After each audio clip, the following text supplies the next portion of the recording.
Welcome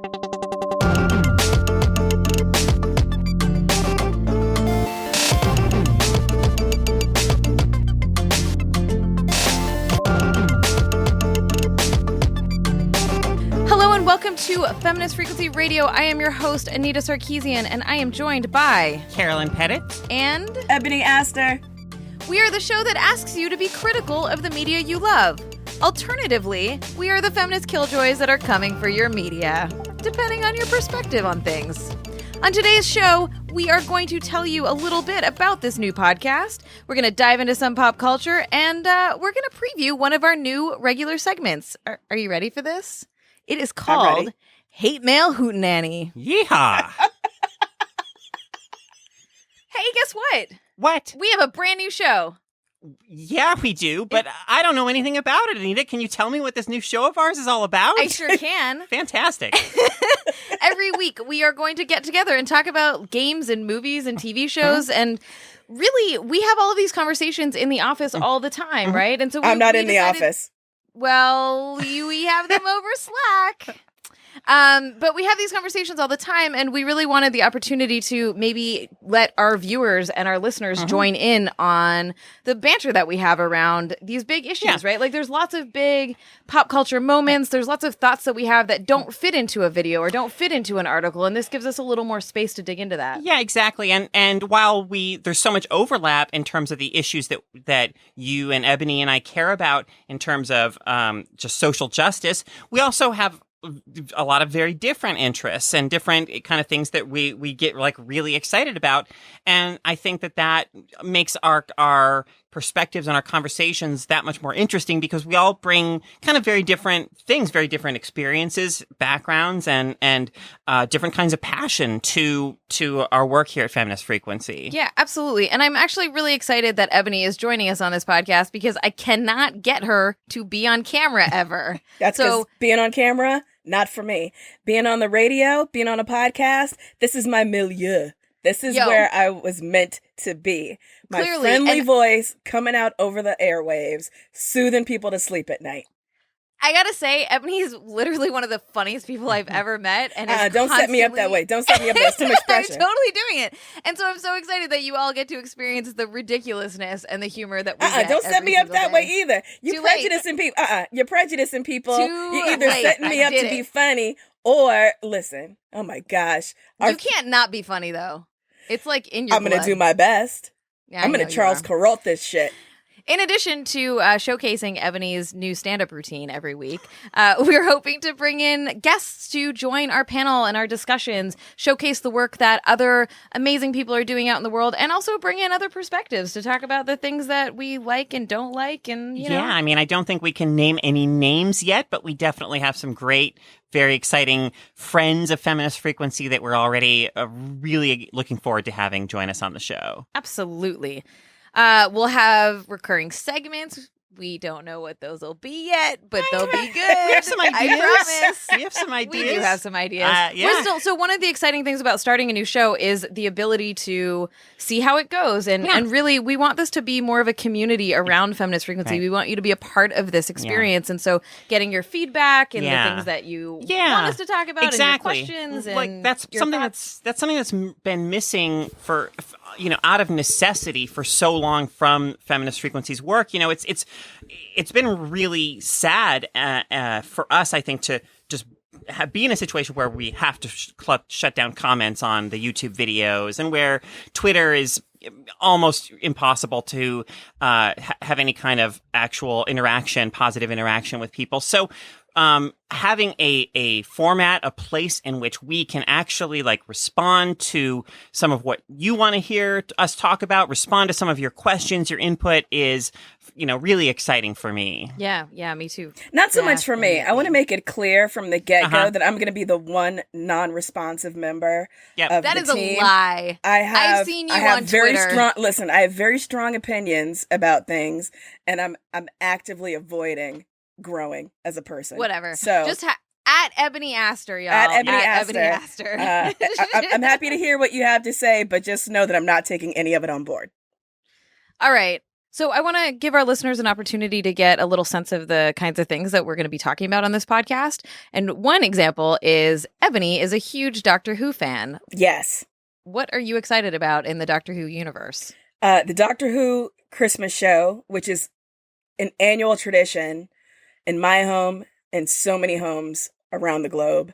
Basically, Christmas doesn't come for me until I see the Doctor Who episode. And this year, it's going to be especially exciting. Well, heartbreaking too, because it's going to be our last chance to see Peter Capaldi, who's been just amazing as the Doctor. All right. I gotta say something. Whatever you're gonna say. If you have Peter Capaldi shade in the holster, I had to put give the up safety on back Doctor on Who because I don't want to hear it. I had to give up on Doctor Who because Stephen Moffat is so terrible in every conceivable way. Listen, that you get no argument from me there. No argument from me there.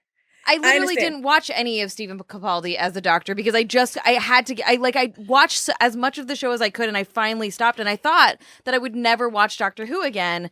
But then we got the announcement that there's going to be a female Doctor. So, Ebony, you probably remember this too. The day that the announcement came out, right? Yeah. I posted it in Slack about first the announcement of the Doctor now being a woman, and then followed it up with like a thing, and I said something like, and also Moffat is out. And Anita responded like, OMG. I can start watching Doctor Who again. Yay. And then but she hadn't seen the previous post about the Doctor now being a woman. Yeah. And then so I said like something she, and you were like, who she, what are you talking about? And I'm like, the Doctor. And your head just like exploded in Slack. It was just like, it was beautiful. It was beautiful. I definitely lost my shit that day. Listen, I have been a hardcore Doctor Who fan from back in the day. I'm roughly 87 years old, so I've seen all the Doctors, right? And so when Doctor Who came back to our screens, when Christopher Eccleston brought it back in a phenomenal way. With his leather jackets. Under Russell T Davies. I didn't know what I was going to think. Immediately loved it, and I've been in. And yeah, there's been some incredibly rough going. And I'm not gonna lie, there have been even some episodes, starring Peter Capaldi that I gave such massive side eye to. I didn't think I'd ever get over it. But it's a show. I don't know how to explain like my level of investment. It in was Doctor really Who. hard to give up. There was nothing that they could have done, unless Doctor Who literally pulled like a Captain America Hail Hydra. There's nothing they could have done to get me to stop watching that show. I gotta say, it was a really, really hard fandom to give up. I was really invested, and so it's exciting to. I'm cautiously excited about being able to come back into this universe and be a part of this fandom again. So, and maybe Carolyn will join us because you're over here on the sidelines being like, "What the fuck is Doctor Who?" Yeah, I've never been I've never yet been a Doctor Who person, but certainly I'm super excited about the Doctor being a woman. That may be the thing that really pulls me in. Yes, I mean I've only seen the only Doctor Who I've ever seen. In fact, I've never really given it much of a chance. Is Blink, which is like the one episode everyone says if you're gonna watch just one episode, see that and.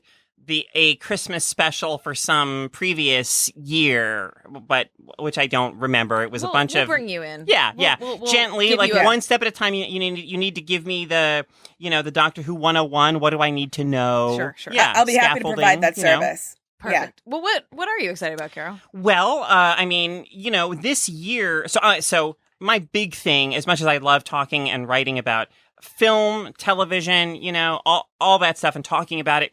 My big thing is games. That's my background. I came from writing about games and representation in games. Some people may know me as the woman who had a petition to fire her from her job because she gave a game a 9. A game. What game was that? I don't recall. It was some obscure, weird game about. It was Male Crime World. Male Crime. Yeah, it was not it was not Flowers to Women. Yeah, it was Male Crime World. Definitely not GTA. No, Male Crime World for sure. Yeah. So, what's been really exciting to me lately is just how much representation in games has changed in the past few years, right? And I'm not saying we're nowhere near any kind of representation utopia by any stretch. However, seeing games like, Overwatch, which has such a diverse and really like inclusive cast of characters, seeing this year, like multiple games that feature queer women or queer men in like leading roles, which, was kind of unheard of even 5 years ago.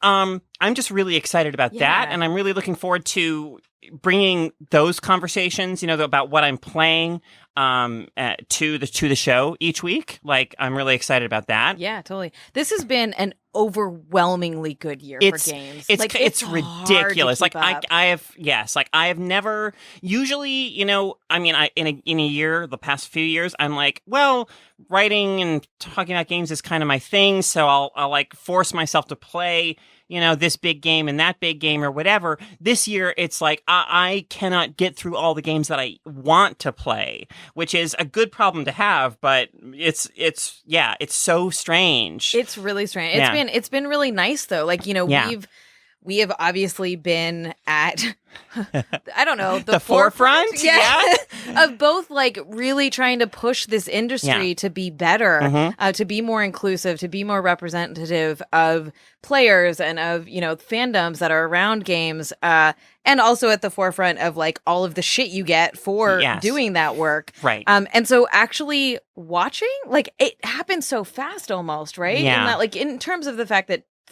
change usually happens very, very slowly, that we are seeing these shifts, right? We are seeing this increase in consciousness around representation. So, like, granted, depends on what day you catch me, because some days I'm like, fuck the games industry, it's a disaster. Right. But there are little bits that give me a lot of hope lately, which is more than I could say from 5 years ago. Yeah, like one interesting, like, specific example that I think is so cool is, recently the game Dishonored, Death of the Outsider was released. And, one of the things that people would always say to me on Twitter when I would talk about the need, how important representation is in games and the need for for more inclusive representation. Detractors, people who just who want to dismiss those ideas outright would always say things like, they should just make a game about like a black queer, Muslim woman or whatever, and disabled, and like Billy Lurk, the protagonist of Dishonored, Death of the Outsider. I mean, she's not Muslim because it doesn't take place in our world with our religions, but she's totally a black, queer, disabled woman. So it's just like this awesome fu in my mind to all those people. Like, why shouldn't we make a game about these women, about the people like this? Of course we should. Oh, totally. Yeah. Oh, absolutely. Yeah. I'm really excited about that.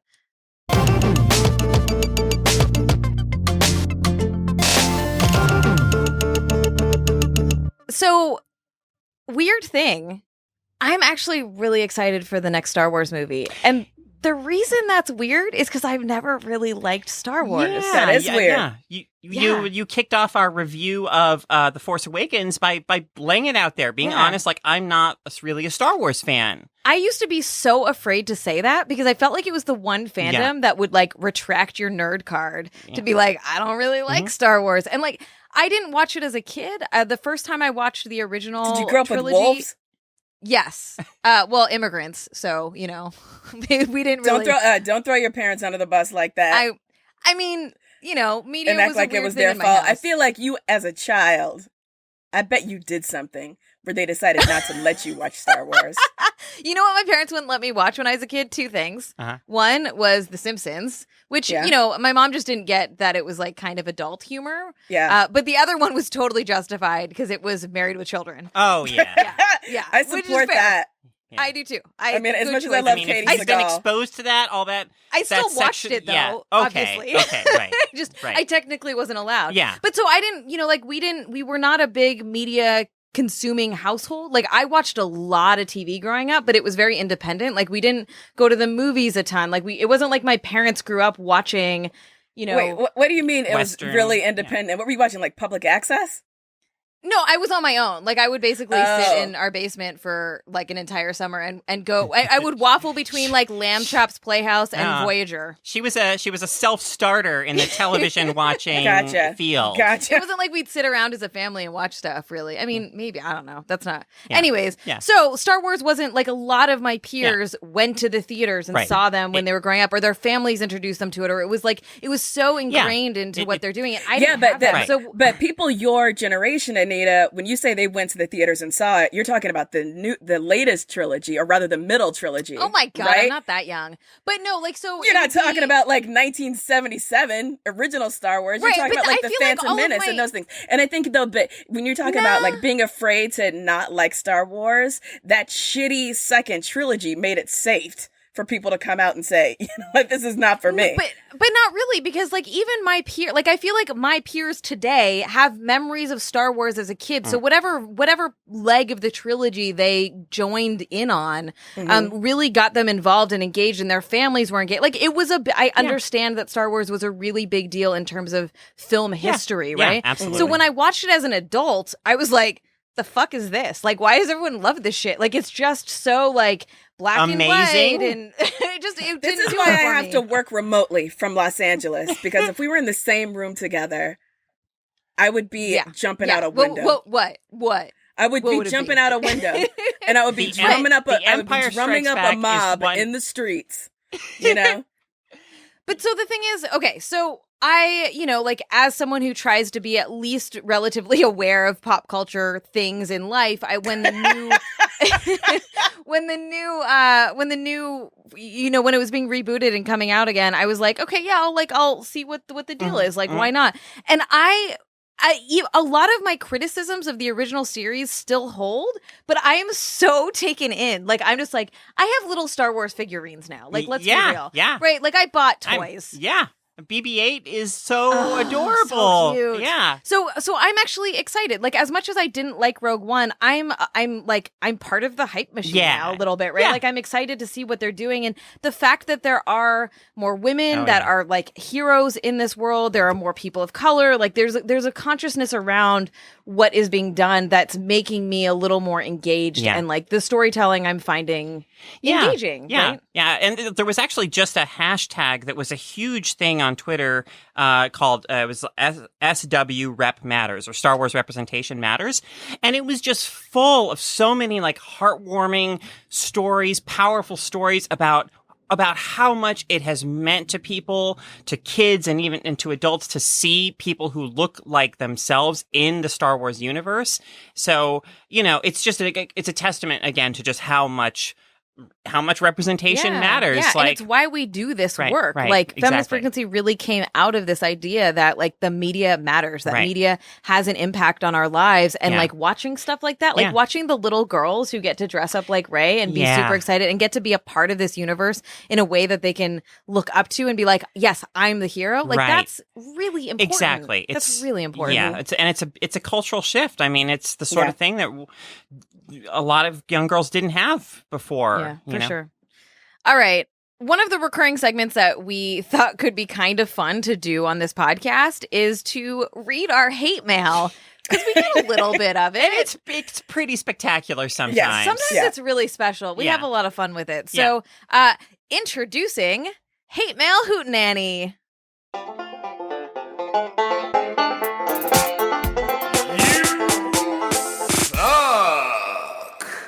All right, Ebony, what do you got for us this week? Okay, this latest one comes in from someone who calls themselves pro-life. The comment is simply, cool. Anita, you're a garbage human being. Nuff said. Wonder where they got that language from. Right. It was the juxtaposition of the handle pro-life with Anita, you're a garbage human being, that really stood out to me. I like to see a little more effort, I'd like to see a little more muscle from these folks. Yeah, so, they didn't try very hard. What else you got? Well, that's a little warm up. If you thought that was a little bit tepid, this next one might be in too much of a similar vein, because it simply says, your group is dumb. And what I love about that is that someone took the time to write in And they were like, this says all I needed to say. Yeah. I don't need to clarify. I don't need to give examples. I don't need to elaborate. Exactly. Your group is dumb. Right. Your group is dumb. All right. I kind of like the simplicity of that one, I admit. All right. Yeah, and it is in... Carolyn gives it a 7 out of 10. I mean, that's... Wow.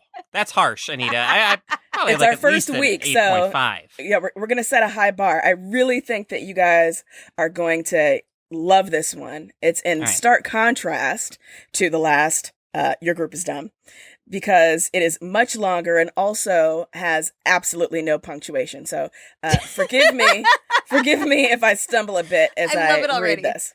This is from Prototype Gaming.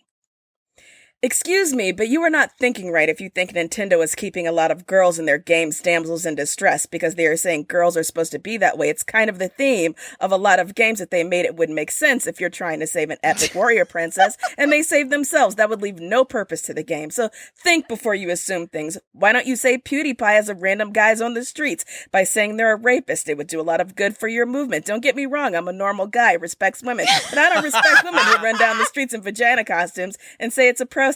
And I don't respect women who say every man on the earth is a rapist that can rape women without touching them. And most of those women are feminists. So I know you say you want equality, but it sounds more like you want control and want women to basically have less rights. And I don't respect that. I'm a male. You can call me anything you want to call me, but I know what I actually am. I'm a normal man who has a good family. So you're wrong if you accuse me of being a rapist or a control freak who wants women to bow down to men. Wow! I feel like this dude just had an entire conversation with himself. Oh, he definitely did. I mean, he definitely did. And again, no punctuation. So that I don't even know how so we many would places. tease out Like, any of that. He's a normal guy. Yeah, clearly, he's a normal guy, and if you made the woman the hero and not the damsel in distress, there would be no purpose to the game. No, of no course. purpose All to the the game. games that have no damsels in them are totally purposeless. Right? Also, he just wants to make it clear he doesn't respect women who run down the street in vagina costumes. First, are you seeing a lot of this? Prototype Gaming. Woo. 2, I don't think your respect is what they're going for. I don't think that's the point behind wearing those costumes. And 3, again, I have to say, no punctuation whatsoever. Not a comma, not a capital letter, nothing. I assume by vagina costumes he means pussy hats. I think that's, Which I really wish well, more that kind of people makes walked me around in disappointed vagina. because I was like, where does this guy live? I kind of want to, I might want to visit. Yeah, I kind of really, I think more vagina costumes would be kind of cool. Hey, it's almost Halloween. Wow, I don't costume actually idea. know when this is going out, but in the orbit of Halloween. I don't know if you want to recommend vagina costumes. This guy does not respect women who run down the streets in them. So, well, I kind of FYI. don't want this dude's respect, so maybe. Yeah. Maybe he's a normal man. The next video we record needs to be in a vagina costume, clearly. Yeah. One of the things that is just so amusing to me, for lack of a better word at the moment, is how usually the harassment we get is responses to the stereotypes of being a feminist, as opposed to literally anything we've ever actually said in the world. Right. And we see that kind of here where he's like, don't accuse me of being a rapist or whatever. Yeah, like, what? What? I mean, like they actually think that we think that all men are rapists or whatever. Like whatever kind of caricature of feminism that these people buy into, it's always just so outrageous and so far, it's out of left field. It's really it never fails to surprise me, the things that people believe about what we believe. Yeah, it's truly spectacular. So that's our show, or rather our teaser of our show. We hope you enjoyed it. If you want more of this, we will be releasing our very first full-length episode on Wednesday, November 15th. But you know what's really cool is that you can subscribe to our show right now so you get it first thing in the morning. Head over to iTunes or wherever you get your podcast and look up Feminist Frequency Radio. You can also check us out at feministfrequency.com for all of the things that we do.